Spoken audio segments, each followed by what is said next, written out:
We hear next from one of the world's most tireless advocates for dramatically scaling up our efforts to fight climate change, the man who is, in fact, responsible for that international joined-up approach that the Chancellor just referred to. To ensure that the international community actually follows up on its commitments, he announced a week ago that the UN will hold a new climate summit in September 2019. Please give a very, very warm welcome to the United Nations Secretary General Antonio Guterres.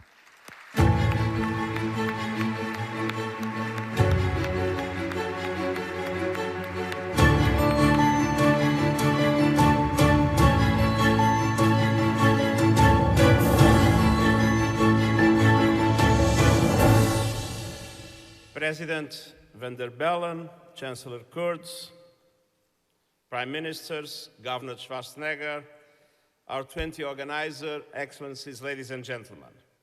I'm very pleased and very honored to be with all of you today.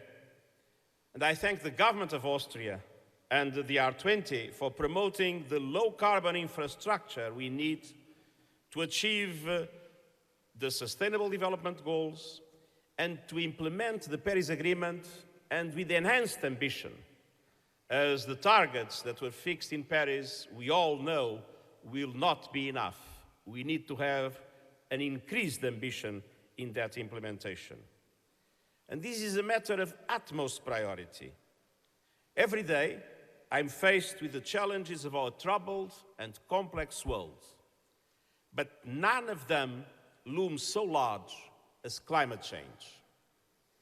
If we fail to meet the challenge, all our other challenges will just become greater and threaten to swallow us.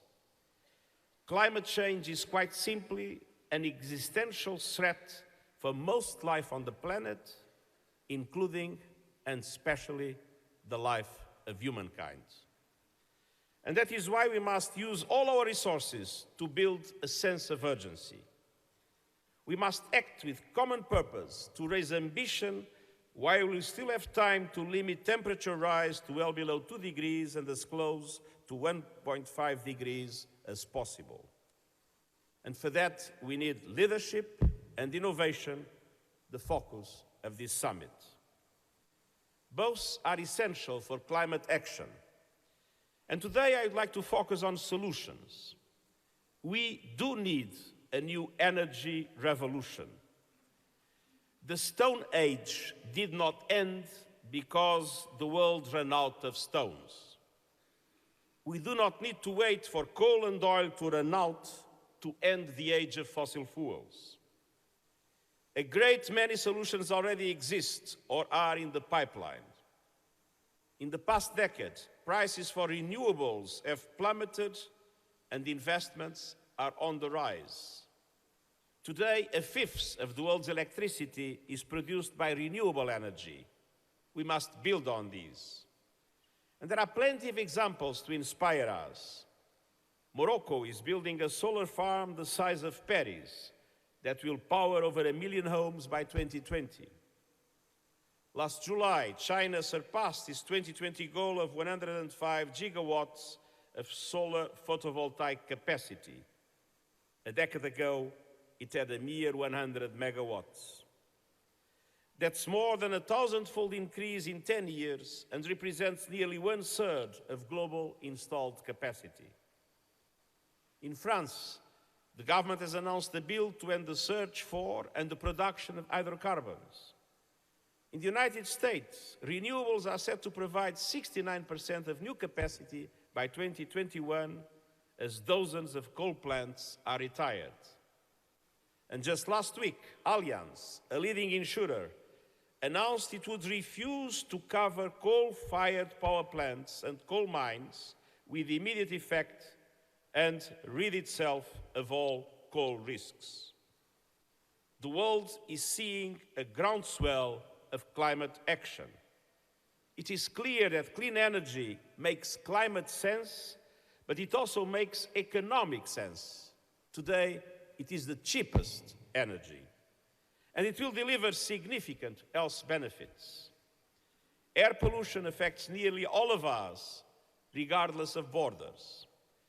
The World Health Organization reports that more than 80% of people living in urban areas are exposed to poor and dangerous air quality. In China, it is estimated that fewer deaths from improved air quality could lead to savings of nearly $340 billion by 2030, 4 times the cost of meeting China's climate goals. This surely is the definition of a win-win-win. Ladies and gentlemen, investments in clean, green infrastructure need to be scaled up globally. And for that, we need leadership from the finance and investment community and by local, regional, and national governments who will decide on major infrastructure plans over the coming years. And I encourage private sector leaders here today to announce new sources of financing for clean energy projects. The International Energy Agency estimates that investments in renewable energy last year was $242 billion.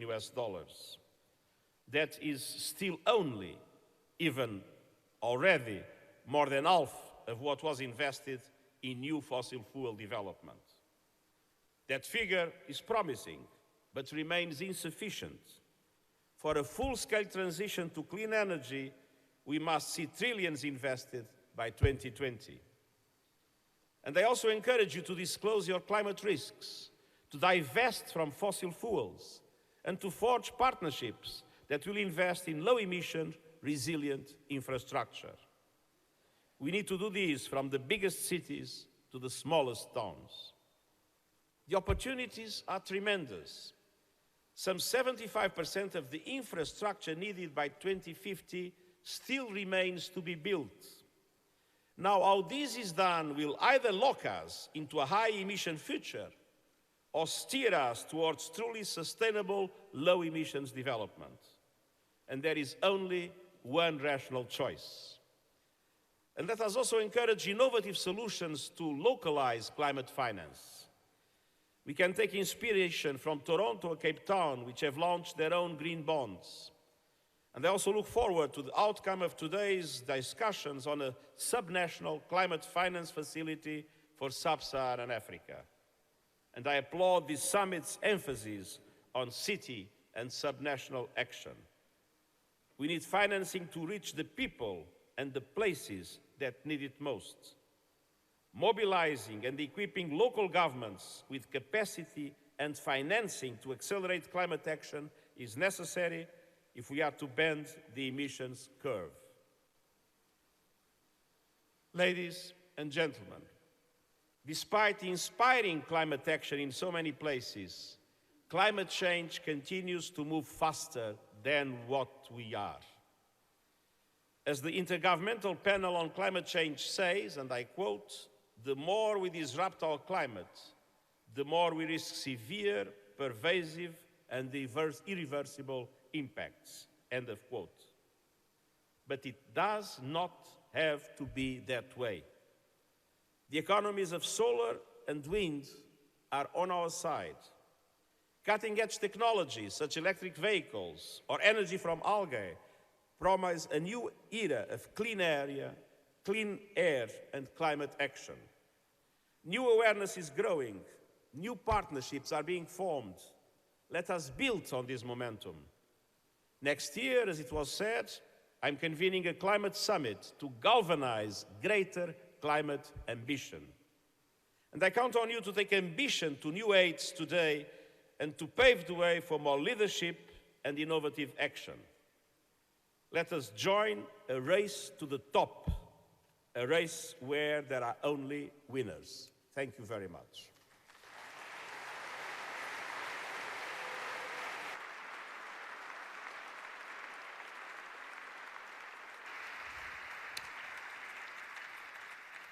Many thanks to you, Secretary General Guterres.